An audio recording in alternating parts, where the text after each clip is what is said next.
اعوذ بالله، منم شیطان رجیم. سالی که گذشت پارسال بود، سالی که آمده هم امسال است.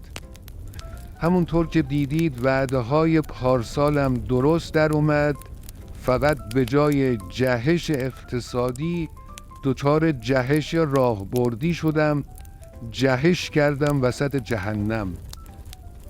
سالی که گذشت برای بنده سال سوزش مضاعف و توپوزی خوردنهای پیاپی بود.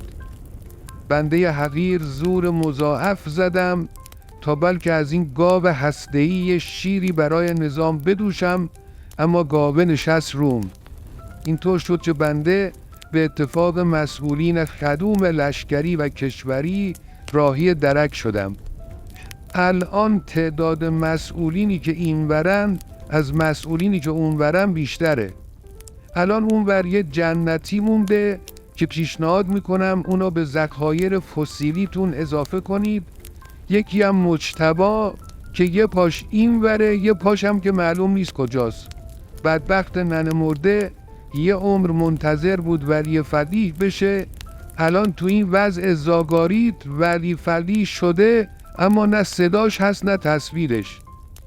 در پایان دست نابسم و به سمت اتاق امام قاطر که همین بغله میگیرم و میگم اماما، ولی عهدم کیند مژی رو تا نکشتی از دنیا نبر. طول عمر با ذلت هم که شده به ترکیده های نظام عطا کن.